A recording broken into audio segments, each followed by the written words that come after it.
National Dastak आप देख रहे हैं, मैं हूं आपके साथ अबरारुल हक रहमानी। देश में एनडीए की सरकार बन तो गई है और उसके बाद दावे बड़े बड़े किए जा रहे हैं कि यह सरकार अपने पूरे के पूरे 5 साल के कार्यकाल को जो है अच्छे ढंग से निभाएगी भी और जनता के लिए भी काम करेगी। लेकिन इस सवाल में दम कितना है, इस सवाल में भरोसा कितना है और इस सवाल को लेकर जनता के बीच कितना ज्यादा यकीन नजर आता है।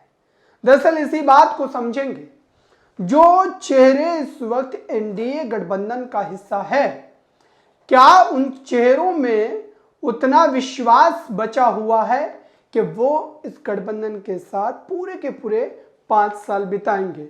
चाहे नीतीश कुमार की बात करें या चंद्रबाबू नायडू की बात करें, भले ही नीतीश कुमार हर मंच से इस तरीके के हाव भाव को दिखाने की कोशिश करते हैं कि वो इस सरकार के साथ पूरी मजबूती से खड़े हैं और किसी भी तरीके का उनके मन में खोट जो है वो दूर दूर तक नजर नहीं आता है। लेकिन नीतीश कुमार का जो सोचने का तरीका है और जिस ढंग से वो सरकार में रहते हुए यकायक एक बड़े फैसले को लेने के लिए जाने जाते हैं, जाहिर सी बात है कि प्रधानमंत्री नरेंद्र मोदी और भारतीय जनता पार्टी के लिए सिर दर्द हमेशा से बना हुआ है। अब बारी बारी से हम एक एक करके समझेंगे कि आखिरकार इस सरकार के दिन ज्यादा क्यों नजर नहीं आते और इस सरकार को लेकर के स्थितियां जो है वो क्यों गड़बड़ हुई है। बीते दिनों बजट पेश किया गया।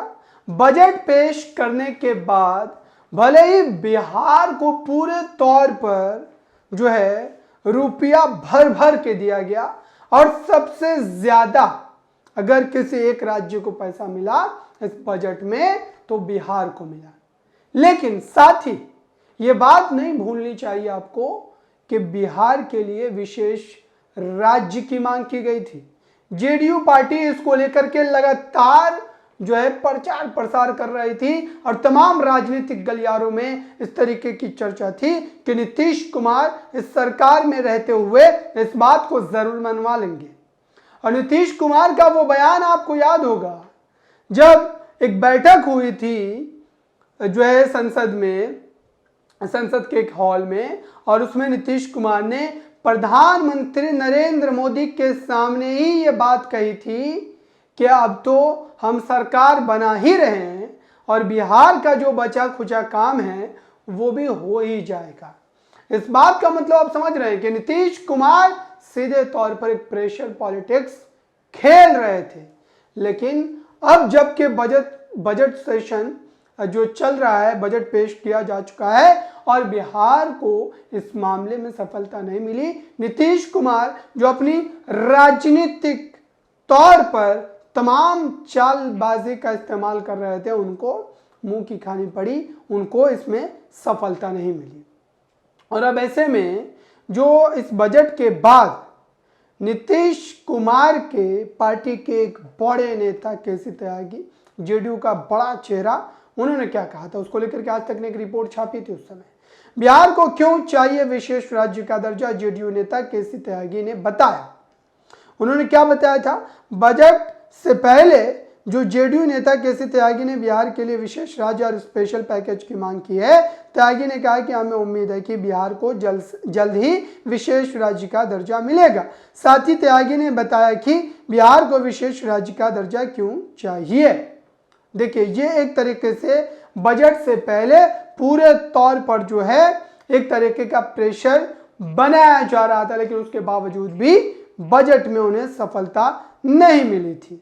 और इसके आगे हम चलें, ये जो बजट से पहले का एक प्रेशर पॉलिटिक्स था वो तो अपनी जगह था, लेकिन उसके बाद एक बात आपको ये भी समझनी पड़ेगी कि आखिरकार इसको लेकर के मामला क्यों इतना ज्यादा जो है वो बढ़ता चला जा रहा है, इसको लेकर के इतना ज्यादा उम्मीद क्यों जताई जा रही है कि ये सरकार जो है पूरे तौर पर अपनी बातों को लेकर के या सरकार चलाने को लेकर के जो दावे हैं उस पर कायम नहीं रह सकती है। और बीते दिनों जो नीति आयोग की जो बैठक हुई थी, उस बैठक में क्या हुआ था?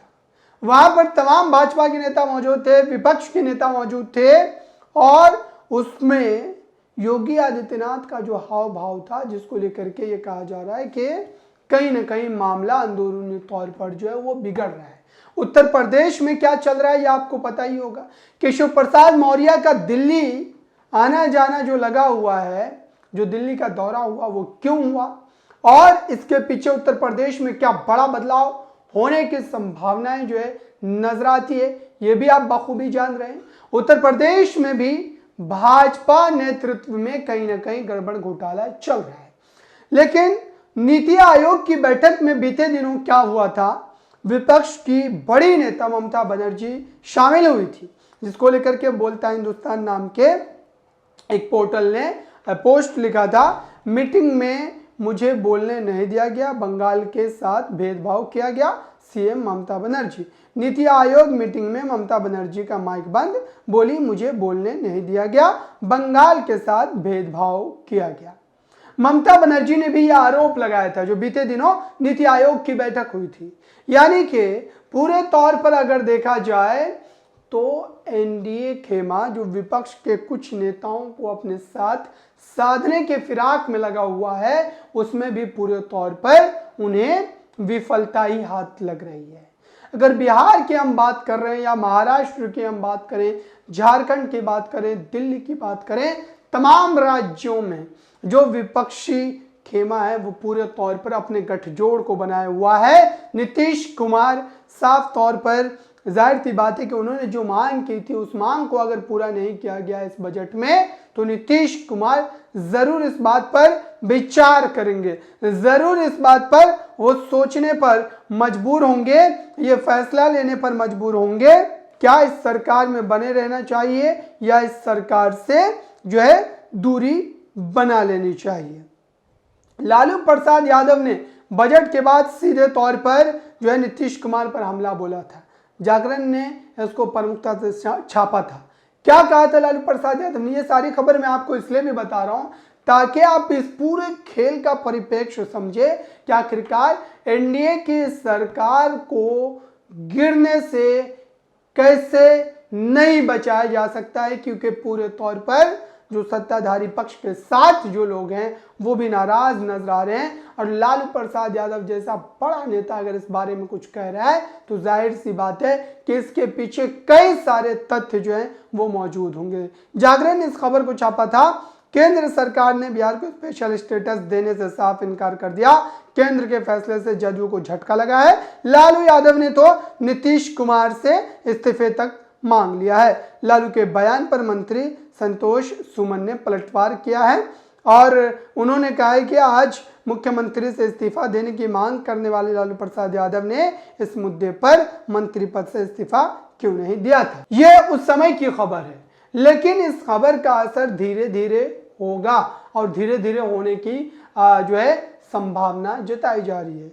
क्योंकि 5 जुलाई को जो बयान लालू प्रसाद यादव ने दिया था और ये कहा था आरजेडी का स्थापना दिवस पर, उनके द्वारा साफ तौर पर यह कहा गया था कि अगस्त के महीने में यह सरकार निस्तनाबूद हो जाएगी, यह सरकार गिर जाएगी और इस सरकार को नहीं बचाया जा सकता, इस सरकार को नहीं एक तरीके से जो है गिरने से रोका जा सकता है। चूंकि सरकार इस जबरदस्ती के गठबंधन के साथ बनाई गई है, नीतीश कुमार मजबूरी में वहां बने हुए हैं। नीतीश कुमार जब मौका मिलेगा तब वहां से सरक सकते हैं, निकल सकते हैं और नीतीश कुमार की राजनीतिक छवि ही इस तरीके की रही है।